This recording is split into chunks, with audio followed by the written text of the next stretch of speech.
அனைவருக்கும் வணக்கம். இன்னைக்கு நம்ம வேள்பாரியின் 25வது அத்தியாயம் பார்க்க இருக்கிறோம். வாங்க வாசிக்கலாம். இதை எழுதிய சு. வெங்கடேசன் ஐயா அவர்களுக்கு மனமார்ந்த நன்றிகள். வயது பழுத்த முதுகிழவர். தோளிலே விழுந்து புரளும் நரைமுடி. பற்கள் உதிர்ந்து விட்டன.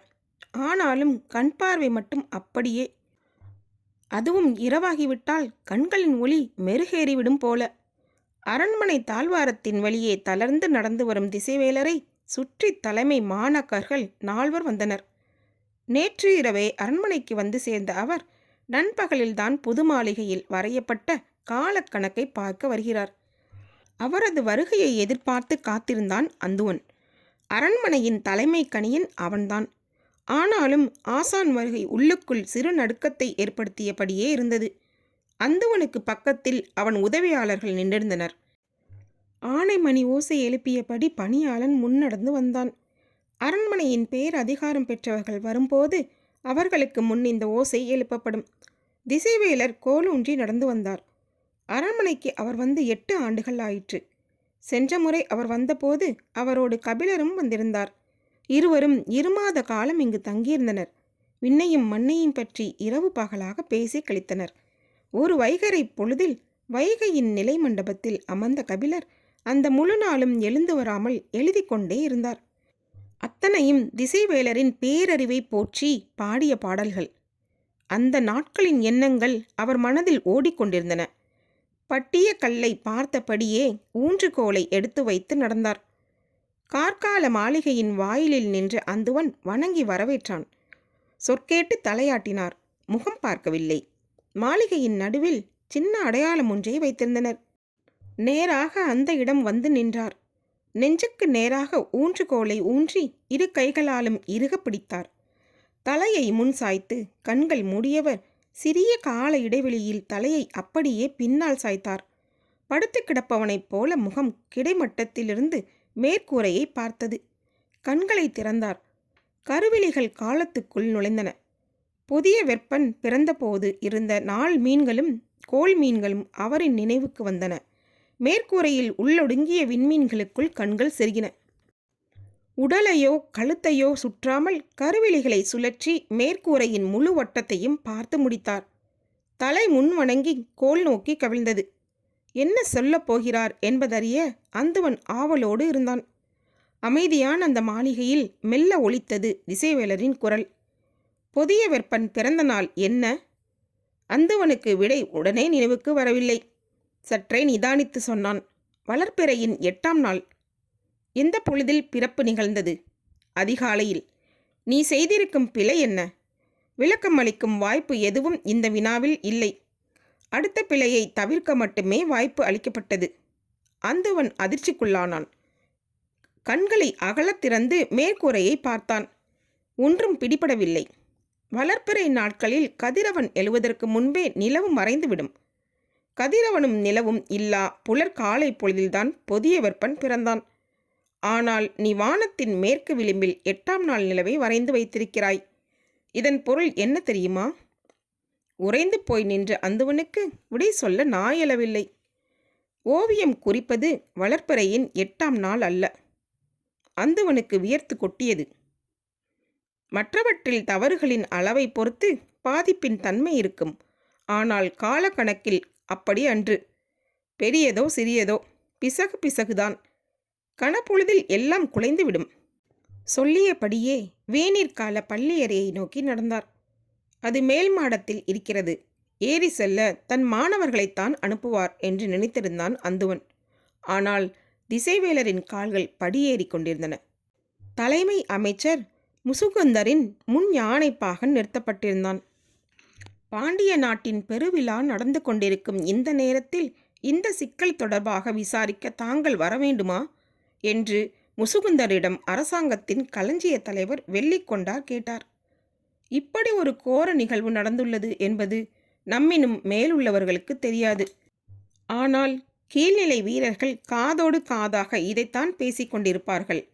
இப்போதே இது குறித்து விசாரித்து தண்டனை வழங்கினால் அந்த வீரர்களின் காதுகளில் தானாக போய் சேரும். விழா காலத்தில் ஒழுங்கை உறுதிப்படுத்துவது முக்கியம். அதற்கு தேவையான அச்ச உணர்வை ஊட்ட இது நல்ல வாய்ப்பு. அதை ஏன் தவறவிட வேண்டும்? நிர்வாகத்தை நடத்தி செல்லும் முதறிவாளர் முசுகுந்தர் என்பது அவரது ஒவ்வொரு செயலிலும் வெளிப்படுவதாக எண்ணி மகிழ்ந்தார் வெள்ளிக்கொண்டார். தனித்திருந்த அந்த மாளிகைக்கு இருவரும் வந்தபோது கோட்டை தளபதி சாகலைவனும் யானை கட்டுத்தறியின் பொறுப்பாளன் அல்லங்கீரனும் அங்கிருந்தனர். விசாரணைக்காக வரவழைக்கப்பட்ட மற்ற 4 வீரர்களும் பாகனுக்கு பின்னால் நின்று கொண்டிருந்தனர். பாகனின் மீது சுமத்தப்பட்ட குற்றத்தை தளபதி சாகலைவன் தடித்த குரலில் கூறினான். யானையை விட்டு பாகனும் கப்பலை விட்டு மீகானும், அதாவது மாலுமி, தப்பிக்க அனுமதி இல்லை. இது பாண்டிய நாட்டின் விதி. அதை நீ மீறி இருக்கிறாய். நான் என்னை காப்பாற்றிக் கொள்ள தப்பவில்லை. அதை காப்பாற்றவே முயன்றேன். மதம் கொண்ட யானையை எப்படி காப்பாற்ற முடியும்? அதற்கு மதம் பிடிக்கவில்லை. தளபதி மாரையனை அது ஏன் கொன்றது? என்னை ஏன் அது கொல்லவில்லை? எதிர்கேள்வி எரிச்சலை உண்டு பண்ணியது. கேள்விகளுக்குள் இருக்கும் உண்மை பதற்றத்தை கூட்டியது. அரை இருட்டுக்குள்ளிருந்து குதிரை பாய்ந்து கண்ணெதிரே வந்தால் எந்த விலங்குதான் அச்சம் கொள்ளாது? அச்சத்தால் தான் அது அடித்தது, மதத்தால் அல்ல. உனது விளக்கம் தளபதியின் மரணத்தை நியாயப்படுத்த போதுமானதாக இல்லை. அதுவும் இந்த பெருவிழா நடந்து கொண்டிருக்கும் போது ஒருவேளை யானை நெடுந்தெருவுக்குள் நுழைந்திருந்தால் இழப்பு என்ன ஆகியிருக்கும்?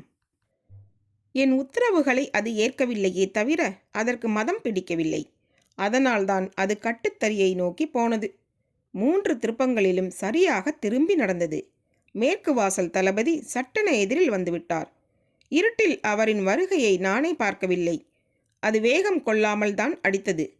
பின்னங்காலில் மிதிப்பட்டதால் அவர் செத்தார். அது நிற்காமல், ஆனால் சரியான திசை நோக்கி போனதால்தான் குத்துக்கோலை அங்குசத்தை காதோரம் செருகிவிட்டு இறங்கினேன். அதை எளிதில் பிடித்திருக்க முடியும். ஆனால் அவசரத்தில் எல்லாம் தவறுதலாக நடந்துவிட்டன. நீ நடந்து கொண்டதுதான் தவறு. அதை ஏற்காமல் எல்லாவற்றின் மீதும் பழி சுமத்தாதே. பாகனின் எதிர்கூற்றை கேட்டுக்கொண்டிருந்த முசுகுந்தர் சொன்னார். பாண்டிய நாட்டின் பெருவிழா நடந்து கொண்டிருக்கும் இந்த வேளையில் மற்றவர்களுக்கு தெரியாமல் விசாரித்து கொண்டிருக்கிறோம். விசாரணையை கூட குற்றத்தின் பகுதியாக நீ மாற்றிவிட்டாய். நீ இழைத்த குற்றம் அன்றோடு நிற்கவில்லை, இன்றும் தொடர்கிறது. முசுகுந்தரின் சொல்லால் அதிர்ச்சியடைந்த அல்லங்கீரன் இனியும் பேசாமல் இருப்பது முறையல்ல என்று முடிவு செய்தார். வேனிற்கால மாளிகைக்குள் நுழைந்தார் திசைவேலர். சுற்றுச்சுவர் முழுக்க செடி கொடிகளால் ஆன வண்ண ஓவியங்கள் வரையப்பட்டிருந்தன. பச்சை நிற பரப்பாய் மதில்கள் காட்சி தந்தன. மாளிகையின் நடுவே போன திசைவேலர் வழக்கம் போல் கோலை ஊன்றி தலையை மேலேற்றி அண்ணாந்து பார்த்தார். சிறு புலி கண் போல் அறுவை சித்திரை இருமின் மேற்கூரையின் உச்சியில் இருந்தது. அதன் இடப்புறம் 3ஆம் பிறை நிலவு இருந்தது. அதற்கு நேர்கீழே செவ்வாயும் அதற்கு எதிரே காரியும் சனி இருந்தன. அண்ணாந்த திசைவேலரின் தலை சற்றே கூடுதல் நேரம் எடுத்தது.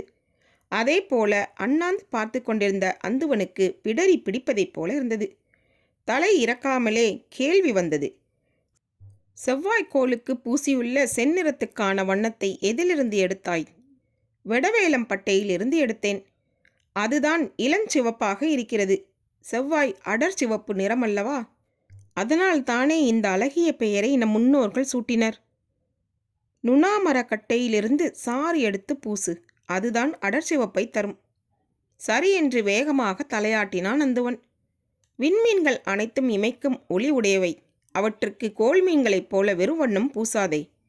சிப்பியை தட்டியோ சுக்கான் துகளை கலந்தோ பூசு. அப்போதுதான் இமைக்கும் தன்மை கிடைக்கும். சரி என்று மீண்டும் தலையசைத்தான். நல்ல வேளை, பெரிய தவறு எதுவும் இதில் இல்லை என்று மனம் சற்று நிம்மதியடைந்தது. திசைவேலர் திரும்பி நடக்கத் தொடங்கினார். எதிரே இருந்த சுவர் ஓவியத்தின் கீழ்ப்புறம் அவர் கண்ணில் பட்டது. நடக்கத் தொடங்கிய கால்கள் நின்றன. மற்றவர்களும் நின்றனர். எல்லோரின் கண்களும் எதிர் சுவரை பார்த்தன. வேனிற்கால மாளிகை ஆதலால் செடி கொடிகள் பின்னிக் கிடக்கும் பச்சை வண்ண காட்சி வரையப்பட்டிருந்தது. எதை பார்த்து நிற்கிறார் என்பது மற்றவர்களுக்கு புரியவில்லை. சற்றே உற்று பார்த்தார். பின்னிக் கிடக்கும் கொடிகளுக்கு கீழே தரையோடு இருக்கும் ஒரு செடியில் பூ வரையப்பட்டு இருந்தது. ஊன்றுகோலை நோக்கி காட்டி இது என்ன பூ என்று கேட்டார். என்ன விடை சொன்னாலும் அது தவறாகத்தான் இருக்கும் என்று எல்லோருக்கும் தெரியும். ஏனென்றால் அது தவறாக வரையப்பட்டதால் தான் இந்த கேள்வியே பிறந்திருக்கிறது என்று எல்லோரும் நம்பினர். விடை ஏதும் வரவில்லை. யாருக்குமே இது என்ன பூ என்று தெரியவில்லையா? என சற்றே குரல் உயர்த்தி கேட்டார். ஈட்டி போல் புற இதழ்களையும் விசிறி போல் அக இதழ்களையும் உடைய பொன்மஞ்சள் வண்ணம் கொண்ட அந்திப்பூவை உற்று பார்த்து ஒரு மாணவன் சொன்னான், நெருஞ்சிப்பூ. அந்துவனும் அதைத்தான் நினைத்தான். ஆனால் தவறு ஏதும் வந்துவிடக்கூடாது என்பதால் சொல்லவில்லை. நெருஞ்சிப்பூவுக்கு இன்னொரு பெயர் ஞாயிறு திரும்பி. கதிரவன் எழுவதிலிருந்து மறைவது வரை அதை பார்த்தபடி திரும்பக்கூடிய விந்தையான மலர். அதனால்தான் இதை கதிரவன் மேல் காமம் கொண்ட மலர் என்று சொல்வார்கள் என்றார் திசைவேலர். எல்லோருக்கும் தெரிந்த செய்திதான். ஆனால் புதிதாக கேட்பதைப் போல கேட்டனர். விடையின்றி தலை தாழ்த்தி நிற்கும் மாணவனே ஆசானின் அகங்காரத்துக்கு சுவையூட்டுகிறான். பள்ளி அறையில் நெருஞ்சிப்பூ வரைதல் மிக பொருத்தம் என்று பாராட்டினார் திசைவேலர். தங்கள் ஆசானுக்கு பாராட்டக்கூட தெரியும் என்று பல மாணவர்கள் அன்றுதான் அறிந்தார்கள். இவர் பாராட்டுவார் என தெரிந்திருந்தால் நாமே சொல்லியிருக்கலாமே என்று அந்துவனுக்கு தோன்றியது. அடுத்த கணம் கேட்டார், இதில் இருக்கும் பிழை என்னவென்று சொல்லுங்கள். வழக்கம் போல் அனைவரும் திகைத்தனர். பூவின் இதழ்களையும் அதன் வடிவத்தையும் உற்று பார்த்தான் அந்துவன். எல்லாம் சரியாகத்தானே இருக்கின்றன, இதில் என்ன பிழை கண்டார் என சிந்தித்தான். யாருக்கும் எதுவும் பிடிபடவில்லை. அவரே சொன்னார், நெருஞ்சிப்பூ எத்திசை நோக்கி இருக்கிறது? நேராக மேல்வானத்தை நோக்கி இருக்கிறது. அப்படியென்றால் நண்பகல் என்று பொருள். மாளிகையின் மேற்கூரையில் பின்னிரவு விண்மீன்கள் மின்னுகின்றன. மாளிகையின் சுவரில் பகல் வெயில் சுடுகிறது. என்ன வானியல் இது? மாணவர்கள் உறைந்து போனார்கள். அவர் யாரையும் பார்க்காமல் ஊன்றுகோலை நகர்த்தியபடி முன்னடந்தார். ஒரு காலமும் கட்டுப்பாட்டுக்குள் அடங்கா பெருங்கிழவன் அல்லங்கீரன். அவன் பேச ஆரம்பித்ததும் விசாரணையின் சூழலே மாறியது. வந்திருக்கும் மண்ணீட்டாளர்கள் அவசரமாக அனுமதிக்கப்பட வேண்டியவர்கள் என்பதை மாரையன் உணர்ந்திருந்தான். ஆனால் கோட்டை கதவை அவனால் திறந்துவிட முடியவில்லை. எல்லா அதிகாரங்களையும் காமக்கிலத்தின் படுக்கை அறைக்குள் வைத்துக்கொண்டு நீ இருந்தாய். அதுதான் சிக்கலுக்கு காரணமே. அல்லங்கீரனின் குற்றச்சாட்டு சாகலைவனின் முகத்துக்கு நேர் எகிரியது. அவனுக்கு கதவை திறக்கும் அதிகாரம் இருந்திருந்தால் இரவு நிலை உணவு கொடுப்பதற்கு முன்பே கட்டுத்தறிக்கு செய்தி சொல்லி இருப்பான். யானையும் கதவை திறந்து விட்டிருக்கும். எந்த சிக்கலும் ஏற்பட்டிருக்காது. ஒரு மரணத்தை வைத்து நிலைநிறுத்தப்பட்ட அதிகாரத்தை கேள்வி கேட்காதீர்கள் என்றார் வெள்ளிக்கொண்டார். மாரையன் கதவை திறக்க அவ்வளவு முயன்ற போதும் சாகலைவன் காமக்கிலத்தின் கட்டிலை விட்டு அகலாமல் இருந்ததுதான் அதிகாரத்தின் கோர வடிவம். நான் அதைத்தான் கேள்வி கேட்கிறேன். எல்லாவற்றையும் அறிந்துதான் விதிகள் வகுக்கப்பட்டுள்ளன. அவற்றை கேள்விக்கு உட்படுத்தும் அதிகாரம் யாருக்கும் வழங்கப்படவில்லை என்றார் வெள்ளிக்கொண்டார். அறிவாலும் குணத்தாலும் எடுக்க வேண்டிய முடிவை விதிகளாலும் கட்டளைகளாலும் எடுக்க முடியாது. மனிதன் எடுக்க வேண்டிய முடிவை சட்டத்தின் கையில் ஒப்படைப்பது அறிவீனம். அவ்வளவு நேரமும் பேச்சை கேட்டுக்கொண்டிருந்த முசுகுந்தர் சற்றே ஆவேசத்தோடு தலையிட்டார். கட்டளைகளால் கட்டி எழுப்பப்படுவதுதான் அரசாட்சி. அதன் உறுப்புகள் அனைத்தும் உத்தரவுகளால் மட்டுமே இயங்க வேண்டும். முடிவெடுக்கும் அதிகாரத்தை இழப்பதன் மூலமே எல்லோருக்குமான சிறந்த முடிவு கிடைக்கிறது. எல்லோர் கைகளிலும் அதிகாரம் இருந்தால் எல்லாம் அழியும். மனிதனை விட உயர்ந்த இடத்தை விதிகளுக்கு எப்படி தர முடியும் என்று சொன்ன அல்லங்கீரன் சற்றே மூச்சு வாங்கிவிட்டு சொன்னார். உங்களைப் போல உயரத்தில் இருக்கும் மனிதர்களுக்கு அதுதான் வசதியாக இருக்கிறது. ஏனென்றால் உங்களின் கையில்தான் சட்ட விதிகள் இருக்கின்றன. அவற்றுக்குத்தான் கண் காது என எதுவும் இல்லையே. கையில் எடுப்பவனுக்கு தகுந்த கையுறைகள் தானே சட்ட விதிகள். கிழவனை இன்னும் பேசவிடக்கூடாது என முசுகுந்தனுக்கு தோன்றியது. இந்த மாநகரம் சட்ட விதிகளால் பதப்படுத்தப்பட்டது. அதன் பக்குவத்தை குலைக்க நினைப்பதை அனுமதிக்க முடியாது. முளைத்தது விளையும், விளைந்தது கனியும். அதற்கு எதிராக எதுவொன்றையும் பக்குவப்படுத்தி விளைய வைக்கவும் முடியாது. பதப்படுத்தி கனிய வைக்கவும் முடியாது. அதுதான் இயற்கை. இயற்கையை ஆள்வதற்காகத்தான் வெல்ல முயல்கிறோம். வெல்வதற்காகத்தான் அழிக்க முயல்கிறோம். அந்த அழிவுதான் அரசாட்சியின் சாட்சி. குரல் கணீரென எதிரொலிக்க இருக்கையிலிருந்து எழுந்தார் முசுகுந்தர். அடுத்து என்ன சொல்லப் போகிறார் என்பது அல்லங்கீரனுக்கு நன்கு தெரியும். அதனால் சற்றே முந்திக் கொண்டு சொன்னார். மதமற்ற யானையை நான் கொன்றேன். மேல் தூக்காத அதன் வாளை கவனிக்காது பெரும் தவறளித்தவன் நான்தான். எனக்கான தண்டனையையும் சேர்த்து சொல்லிவிடுங்கள். நீதான் விதிகளின்படி முடிவை சிறப்பாக நிறைவேற்றியவன். தனித்து வந்த யானையை கன நேரத்தில் வீழ்த்தினாய். மணநாளில் மாமன்னர் சிறந்தோருக்கு வழங்கவிருக்கும் பொற்றாமரை பூவை உனக்கும் வழங்க ஏற்பாடு செய்கிறேன். தவறுகளை சிறப்பு என்று நீங்கள் பாராட்டுவதன் காரணம் சிறப்பானவற்றை தவறானதாக மாற்றி வைத்திருக்கும் உங்களின் அதிகாரம்தான். திசைவேலர் பாண்டரங்கத்துக்குள் நுழைந்தார். மாணவர்கள் பின்தொடர்ந்தனர். இதுவரை பார்த்த இரு பள்ளியறையை இணைத்தாலும் இதன் அகலம் வராது. பார்வையின் எல்லை மேற்கூரையை தொடும்போது மனம் விரிந்து அடங்கும். ஆனால் ஆசானுக்கு அப்படி இருக்காது என்பது எல்லோருக்கும் தெரியும். உள்ளே நுழைந்ததும் அனைவரின் முகத்திலும் ஏற்பட்ட வியப்பு அளவு கடந்ததாக இருந்தது. ஆனால் அந்துவனின் முகம் எதையும் காட்டிக்கொள்ளாமல் மிக அமைதியாக இருந்தது. இவ்வளவு பெரிய மேற்கூரையில் எல்லாமே மிக நுணுக்கமாக வரையப்பட்டுள்ளன. வானியல் வரையப்பட்டதில் மிகப்பெரிய மேற்கூரை இதுதான். இதை சரியாக வரையத்தான் மாத கணக்கில் பணி செய்தேன். இதை பார்த்து ஆசிரியன் சொல்லப்போகும் அந்த பாராட்டு சொல் போதும் வாழ்வுக்கு என்று காத்திருந்தான் அந்துவன். திசைவேலர் மண்டபத்தின் நடுவில் கோல் பிடித்து நின்று மெல்ல தலையை தூக்கினார். அவர் கண்விழித்து பார்க்கும் அந்த முதற்கணம் அவர் முகத்தில் ஏற்படும் மலர்ச்சியை பார்க்க ஆவலோடு இருந்தான் அந்துவன்.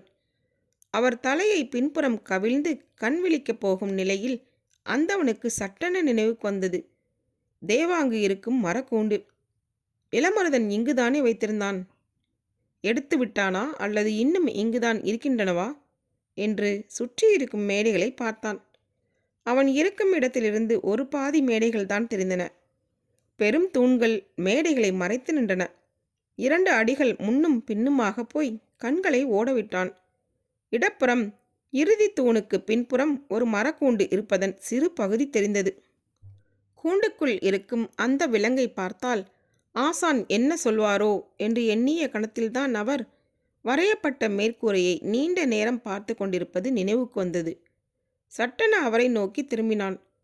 அவர் மேற்கூரையை பார்த்து முடித்துவிட்டு தலையை முன்சாய்த்தார். அவரின் முகக்குறிப்பை பார்க்க முடியவில்லையே, என்ன சொல்லப் போகிறாரோ என்று பதற்றம் கூடியது. அவர் குறித்து கொடுத்தது நினைவுக்கு வந்தது. குதிரையின் தலைப்போல் இருக்கும் 6 புறவிகளும் அசுவினி இடப்புறம் இருந்தன. குமிழ் போல் 3 புள்ளிகளாக இருக்கும் அடுப்பு பரணி அதன் நேர்மேலே இருந்தது. பொற்கால் கட்டில் போல் இருக்கும் கணை பூரம் சற்றே கீழிறங்கி இருந்தது. ஒவ்வொரு விண்மீன் கூட்டமும் நினைவுக்கு வந்தது. மனக்கண்ணில் எல்லாவற்றையும் நினைத்து மீண்டும் மேலே பார்த்தான். எல்லாம் சரியாகத்தான் வரையப்பட்டிருந்தன. ஆனால் ஆசான் இன்னும் வாய் திறக்கவில்லை. அமைதி எல்லோரையும் பீடித்தது. மெல்லிய செருமல் வந்தது. என்ன சொல்லப் போகிறார் என்ற ஆர்வத்தோடு இருந்தனர். இந்த வானியல் அமைப்பு எதை குறிக்கிறது? குரல் இறுக்கமாக இருந்ததை ஒரு சிலர் மட்டும் உணர்ந்தனர். வினாவுக்கான விடை யாரிடமும் இல்லை. மற்றவர்கள் அந்துவனையே பார்த்தார்கள். தயங்கியபடி அந்துவன் சொன்னான், பேரரசரின் பிறந்தநாள் அமைப்பு இதுவன்று. பேரரசியாரின் பிறந்தநாள் அமைப்பும் இதுவன்று.